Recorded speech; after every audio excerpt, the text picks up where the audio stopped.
विद्यार्थी मित्रांनो, सीईटीला 60% आलेत, 50% आलेत, 80% आलेत. खूप कमी स्कोर वाटतोय हा. मग मला कॉलेज मिळेल का? काउन्सिलिंगला आलेल्या सगळ्याच मुलांचा पहिला प्रश्न हा असतो. अगदी 95% असू दे, नाहीतर 97, 98 असू दे. मी तुम्हाला सांगतो, तुमचं कोणतंही पर्सेंटाईल असू दे, त्या ठराविक पर्सेंटाईलला ठराविक कॉलेज मिळतातच. पण यासाठी मी तुम्हाला सांगतो, आम्ही हे जे काउन्सिलिंग लॉन्च केलंय याचा नक्की फायदा करून घ्या. मी तुम्हाला सांगतो काउन्सिलिंगचे बेनिफिट खूप आहेत. तुमच्या प्रत्येक प्रश्नाचं उत्तर मिळतंय. जस्ट एक सांगतो. बघा, एक केस कन्सिडर करूया आपण, की स्टुडंटला ना 85% आहेत. नेक्स्ट अटेम्प्ट मध्ये 90% सुद्धा येणार आहे स्कोर. एवढा स्कोर चांगला आहे. 90 सुद्धा पर्सेंटाईल येऊ शकतात. मग या स्टुडंटनं काय केलं पाहिजे? स्टुडंटचं म्हणणं काय होतं, की सर मला मेकॅनिकल इंजिनिअरिंग करायचं आहे. मग आम्ही विचारलं, मेकॅनिकलच का करायचं? असं स्पेसिफिक रिझन काय? सांगता येत नाहीये. दादा सिव्हिलला आहे, म्हणून मला मेकॅनिकल करायचंय. मी म्हणलं असं का? स्टुडंटचं म्हणणं होतं, एका घरात कशाला 2-2 सिव्हिल इंजिनियर पाहिजेत? म्हणून मी मेकॅनिकल करणार आहे. मी तुम्हाला सांगू का? अशा गोष्टी मनात सुद्धा आणू नका. घरातलं काय घेऊन बसलाय? हजारो नाही लाखो इंजिनियर आहेत सिव्हिल. थोडी तुमची कॉम्पिटिशन त्यांच्याशी आहे, लक्षात घ्या. तुम्हाला प्रत्येकाला अपॉर्च्युनिटी मिळणार आहे. तुम्हाला स्वतःला डेव्हलप व्हावं लागणार आहे. आणि दादा करतोय असा विचार जर तुम्ही करत असाल, मी ती दुसरी ब्रांच घेतो असा विचार जरा सुद्धा मनात आणू नका. तुमचा मोठा भाऊ किंवा बहीण एखाद्या टिपिकल ब्रांचला असेल आणि तुम्ही जर तीच ब्रांच घेतली तर नक्की तुमचा फायदा होईल. नक्की, नक्की फायदा होईल. बर, पप्पांचा बिझनेस आहे सिव्हिलशी रिलेटेड. ओके, चांगलं छान आहे. ओके, मोठी कन्सल्टिंग फर्म आहे, अशी गोष्ट जर असेल तर तुम्ही सिव्हिलला घेतलं काही बिघडणार नाही. मला काहीतरी वेगळं करायचंय. नाही रे, मी तुम्हाला सांगू का, आत्ताच्या या जगामध्ये म्हणूया आपण, की रियालिटी अशी आहे की कॉम्पिटिशन खूप आहे. मग अशा वेळेस आपल्याला जर घरातून सपोर्ट असेल तर याच्यासारखं चांगलं काहीच नाहीये, लक्षात घ्या. दुसरी महत्वाची गोष्ट, बऱ्याच पालकांना वाटतं की आपल्या घराशेजारीच एखादं चांगलं कॉलेज बघावं, म्हणजे होम सिटी. ओके, पण मुलांची इच्छा काय, सर मला पुण्यात जायचंय, मला तिथं जर्नलिझमचा कोर्स करायचा आहे, मला तिथं वेगवेगळे कोर्सेस करायचे आहेत, मला वेगवेगळ्या लँग्वेज शिकायचे आहेत, मला भरपूर काही करायचंय. रियालिटी सांगू का, की पुण्यातच जायचंय बऱ्याच लोकांना. ही जी कारणं सांगतायत ना, हे काही होणार नाहीये 4 वर्षात, मी तुम्हाला आता सांगतो. डिमोटिवेट नाही करत रे तुम्हाला. अरे तुम्हाला तुमचा स्कोर 4 वर्ष मेंटेन ठेवायचा आहे. फर्स्ट सेमिस्टर, सेकंड सेमिस्टर करत 8-8 सेमिस्टर आहेत. प्रोजेक्ट आहेत. ओके, तिथं पेपर प्रेझेंटेशन आहे, बऱ्याचशा गोष्टी आहेत. हां, वेगवेगळे इव्हेंट असणार आहेत आणि यात केव्हा कर नाही सर सॅटर्डे संडेला सुट्टी असते की. असलं काय नाही. सॅटर्डे संडेला जर सुट्टी असली तर वर्कलोड पण तेवढाच असणार आहे तुम्हाला. आता काय होणार आहे तुम्हाला सांगू का? की बाबा मेन मुद्द्यावर तर बोलायचंय बरं का, लक्षात घ्या. मेन मुद्दा तर आपला माहिती आहे, की कॉलेज मिळेल का? तर मिळणार आहे. कसं मिळवायचं? ह्याच्यावर डिस्कशन आपण करणारच आहोत. पण मी तुम्हाला सांगतो, इंजिनिअरिंग म्हणजे मज्जा. 4 वर्ष एन्जॉयमेंट असं काही नाहीये. एन्जॉयमेंट पण आहे, त्याचबरोबर कष्ट पण प्रचंड घ्यायचे आहेत. पण तणाव घेऊ नका. हां, 4 वर्षांनी काय होईल? माझे हे होईल का? ते होईल का? प्लेसमेंट होईल का? या विचारात खंगून जाऊ नका, लक्षात घ्या. एन्जॉय करा. बरं, आता महत्वाचा मुद्दा, की माझ्याकडे एक स्टुडंट आहे, 60च पर्सेंटाईल आहेत. ओन्ली 60 पर्सेंटाईल आहेत. तर मी त्या मुलाला विचारलं, जाणून घेतलं, बऱ्याचशा गोष्टी, 10वीचे मार्क चेक केले. ओके. लगेच मुलगा मला म्हणला, "सर, ड्रॉप घेऊ का? ड्रॉप घेऊ का?" ओके. मी त्याला म्हटलं, "थांबायचंय. आपल्याला काउन्सिलिंग थ्रू चांगलं कॉलेज मिळते का ते बघायचंय, लक्षात घ्या." "ओ थांबा, 1 सेकंद." एक गैरसमज होतोय बरं का. ग्रामीण भागातून एक पालक आले होते बरं का. त्यांचा पहिलाच प्रश्न होता काउन्सिलिंगमध्ये, "कुठलं कॉलेज देणार आम्हाला तुम्ही?" मी म्हटलं, "असं काय विचारताय? कोण? आम्ही नाही कॉलेज देणार." मग म्हटले, "तुमच्याकडे पैसे भरून उपयोग काय काउन्सिलिंगचा?" हां, काउन्सिलिंगचा अर्थ समजून घ्या. तुम्हाला केवढे पर्सेंटाइल आहेत, मग त्यात डॉक्युमेंट्स तुमचं सबमिट करणे असेल, ते अपलोड करणं असेल. सगळ्यात महत्त्वाचं म्हणजे स्पॉटपर्यंत तुम्हाला हेल्प करायची. आणखी सगळ्यात महत्त्वाचं ऑप्शन फॉर्म. ते सगळ्यात महत्त्वाचं काम आहे. वन टू वन डिस्कशन करून हे ठरवतोय. आता मी तुम्हाला सांगतो, ड्रॉप घ्यायचं डिसिजन नंतरच आहे. पहिल्यांदा या स्टुडंटला ना ठरवलं पाहिजे, की सीएस घ्यायचंय का कोर मधल्या ब्रांचेसमध्ये जायचंय. कोअर मधल्या ब्रँडचं नाव आलं, की मला इतका आनंद होतो ना, की मला जाणीव होते, की चला कोणतरी आहे, की तो नुसता प्रवाह चाललेला नाहीये. बघा, मी तुम्हाला सांगतो, सीएस ओके.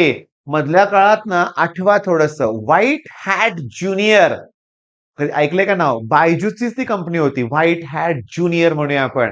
त्यांच्या ऍड अशा असायच्या की 5वीतला मुलगा कोडिंग शिकलाय आणि इतक्या कंपनीज त्याला अपॉइंट करायला आलेत की कंपनीचे सीईओ बाहेर भांडतायत. तो मुलगा एन्जॉय करतोय, ती दोघं भांडताय, "ए, तू माझ्या कंपनीत आहे, माझ्या कंपनीत आहे" म्हणून. रिअॅलिटीमध्ये असं काही नाहीये. म्हणजे मी तुम्हाला सांगतो त्या व्हाईट हॅट ज्युनियरनं चांगला मौके पे चौका मारला होता. त्यावेळेस तर बूम मध्ये होत्या सगळ्या गोष्टी. आणि लाखो, लाखो लोकांनी कदाचित तो कोर्स घेतला असणार आहे. छोट्या-छोट्या मुलांसाठी. म्हणजे कोडिंग मला आवडतं, मला कोडिंगमध्ये इंटरेस्ट आहे. अरे पण तू केलंय काय आत्तापर्यंत? आत्तापर्यंत कुणालाच अनुभव नाहीये. त्याच्यामुळे माझं काय म्हणणं आहे माहितीये का, की ब्रांच अगोदर ठरवा कुठली घ्यायची आहे तुम्हाला ते. तर सगळ्यात महत्वाचं जर तुम्ही सिव्हिल, मेकॅनिकल, इलेक्ट्रिकल म्हटलं, तर एवढ्या पर्सेंटाइलमध्ये सुद्धा चांगलं कॉलेज येऊ शकतं. ओके. बरं, आता सगळेजण पुण्याला चाललेत. पण मी तुम्हाला सांगतो, आमच्या पश्चिम महाराष्ट्रात आर-आय-टी, के-आय-टी, टी-के-आय-टी, डी-वाय पाटील कोल्हापुरातलं चांगले कॉलेजेस आहेत लक्षात घ्या. आहेत. यांचा पण विचार करा. अण्णासाहेब डांगे ए ग्रेडचं कॉलेज आहे लक्षात घ्या. मी तुम्हाला सांगतो, ही अशी कॉलेजेस आहेत ना, ही 40-50 वर्ष जुनी कॉलेजेस आहेत. ही सुद्धा बेस्ट कॉलेजेस आहेत. यांचा विचार करा. साताऱ्यातलं केबीपी कॉलेज आहे. सर केबीपीचं नावच काढू नका, आर-आय-टीचं नाव काढू नका, टी-के-आय-टीचं नाव काढू नका. कुठे तिथे फॅकल्टी चांगले आहेत. मग तुम्हाला पुण्यात जाऊन चांगल्या फॅकल्टीज मिळणार आहेत? नाही. आता इंजिनिअरिंगला सगळं स्वतःहून आपलंच करायचं आहे लक्षात घ्या. म्हणजे तुम्हाला 60 पर्सेंटाईल असेल, मग सर तुम्ही म्हणताय चला ठीक आहे, म्हणजे आम्ही सिव्हिल मेक किंवा इलेक्ट्रिकल केलं पाहिजे. पण मला सीएसच पाहिजे. तर सांगू का? 60 पर्सेंटाईलला सुद्धा कॉलेजेस आहेत. मग तुम्हाला जर 10वीला जर 90, 95, 96, 98% मार्क असतील, तर 60% तुम्ही जर सीएस मिळवायला गेला, तर तुम्हाला खूप लो लेवलला यावं लागेल. कॉलेजची ना आहेत अरे किती कॉलेजेस आहेत. तर नाव घेत नाही, पण पुण्यातच किती शेकडो कॉलेजेस आहेत. मी एका कॉलेजचं नाव घेत नाही. अगदी सांगतो 10 पर्सेंटाईलच्या खाली कट ऑफ आहे सीएसचा. मुंबईला नवीन मुंबई किंवा मुंबईत अगदी लागतो. मुंबईत इतके कॉलेजेस आहेत. मुंबईमध्ये तुम्ही एकदम मुंबई म्हणू नका, आउटसाइडला खूप कॉलेज आहेत. ते खारघर वगैरेचे भाग आहेत ना तिकडे भरपूर कॉलेज. खारघरला पण चांगलं असेल एखादं. अजून म्हणूया आपण भरपूर कॉलेजेस आहेत. खूप कॉलेजेस आहेत. त्यांचा कट ऑफ अगदी 10-20 वरती आहे. 10वीला तुम्हाला चांगले मार्क असतील, तिकडे जाण्यात काही अर्थ नाही. एक वेळ ड्रॉप घेतलेलं चालेल. पण ड्रॉप घ्यायचं म्हणलं, तर एक प्रकारचा त्याग करावा लागेल. यावर्षी मग गणपती नाही, दिवाळी नाही, दसरा नाही, कुठला सण नाही. फक्त सीईटी सण साजरा करावा लागेल. रोजचा अभ्यास करून, रोज सेलिब्रेशन अभ्यासच करावा लागेल. एवढं करावं लागेल आणि आता आलाय कंटाळा. तरी पण मी तुम्हाला सांगितलंय, बऱ्याच मुलांनी ड्रॉप घेतलेला आहे आणि त्यांनी अभ्यासाला सुरुवात पण केली आहे. म्हणजे मी तुम्हाला सांगू का, अगदी कमी पर्सेंटाईल असेल तरी कॉलेज मिळतंय. पण घ्यायचं का नाही हे डिसिजन तुम्हाला घ्यावं लागेल. होय. 80च पर्सेंटाईल आहेत. मेकॅनिकल सिव्हिलला चांगलं कॉलेज मिळेल. होय. पण आयुष्यभर त्या ब्रांचशी राहायचे आपल्याला. मग पुढचा प्लॅन काय आहे तुमच्याकडं? सिव्हिल घेणार असाल तर काय आहे? तर सांगतो. Competitive exam. लगेच एक पालक म्हणले, "सर मी त्या क्षेत्रातला आहे. मी बघितलंय, की गव्हर्नमेंट ऑफिसरचं काही सुखाचं नाहीये. खूप तणाव आहे. अगदी गल्लीतला एखादा कार्यकर्ता येऊन पण दम टाकून जातो. नगरसेवक असेल तर मोठाच दम टाकून जातो. जुन्या काळात ते नव्हतं. अगदी गव्हर्नमेंट ऑफिसर जे होते त्याला चांगली वागणूक दिली जायची. पण मी तुम्हाला खरं सांगू का? असं नाहीये का हे सगळं लक्षात घ्या. हे आहे. काही ठिकाणी घडतं मी मान्य करतो. पण रोजच घडतंय का असं? नाहीये. मी तुम्हाला सांगतो एक अतिशय महत्वाची गोष्ट आहे लक्षात घ्या, की सिव्हिलला जर घेणार असाल, म्हणजे तुम्ही कमी पर्सेंटाइल म्हणून सिव्हिलला घेणार असाल, मेकॅनिकलला घेणार असाल, तिथून पुढे कोणत्या अपॉर्च्युनिटीज आहेत? सिव्हिल म्हटलं तर ऑप्शन्स कसे आहेत बघा, गव्हर्नमेंट जॉब. ओके. दुसरं स्वतःचं कन्स्ट्रक्शनची फर्म उभा करून गव्हर्नमेंट कॉन्ट्रॅक्ट्स घेणे. तिथेही बिल लवकर वेळेवर सबमिट होत नाहीत. दुसरं प्रायव्हेट कामं घेणे, हेही होऊ शकतं. किंवा मी तुम्हाला सांगू का लक्षात घ्या, ऍक्च्युअली बघा सिव्हिल, मेकॅनिकल, इलेक्ट्रिकल ह्यांना प्लेसमेंट जे असतात ना, यांचे आकडे बघा तुलनेत सीएस वाल्यांच्या तुलनेत कमी असतात. मग हे तुम्हाला चालेल का? मग सीएस थ्रू प्लेसमेंटचे आकडे मोठे असतात. मी तुम्हाला सांगतो, मला सीओईपीतला एक स्टुडंट भेटला, सेकंड इयर इंजिनिअरिंगला सिव्हिल इंजिनिअरिंग करतोय. मी त्याला म्हणलं, तुझा स्कोर चांगला होता सिव्हिल का? म्हणलं, दीदी सीएस करते. तिनं सांगितलं, सीएस नको घेऊ. तिनं रिॲलिटी सांगितली. काय कसं कसं वर्क करतं सगळ्या गोष्टी आणि सांगतो मला आनंद वाटला. त्या स्टुडंट मला सांगितलं फर्स्ट इयरला सुद्धा इंटर्नशिप केली त्यानं. सेकंड इयरला सुद्धा सीओईपी मध्ये आता कंपल्सरी इंटर्नशिप असते. सेकंड इयरलाच तुम्हाला शिकायला मिळतंय. मग मला सांगा, तो सुद्धा म्हणला आता सिव्हिलच्या पण प्लेसमेंट छान होत आहेत. इकडे सुरुवातीला कमी असतील, पण प्लेसमेंट होत आहेत. इव्हन कराड गव्हर्नमेंट कॉलेजच्या सुद्धा सिव्हिल आणि मेकच्या प्लेसमेंट जबरदस्त झालेत यावर्षी लक्षात घ्या. होय. कारण काय होतं या टॉपच्या कॉलेज ना अगदी सीओपी असेल, वालचंद, कराड सुद्धा चांगलंच कॉलेज आहे. तर इथं काय होतं माहितीये का, बरीचशी मुलांना प्लेसमेंटकडे जात नाहीत. MPSC, UPSC, GATE exam qualify करून ते पुढे शिकतायत. मग तिथं अपॉर्च्युनिटी उलट वाढते.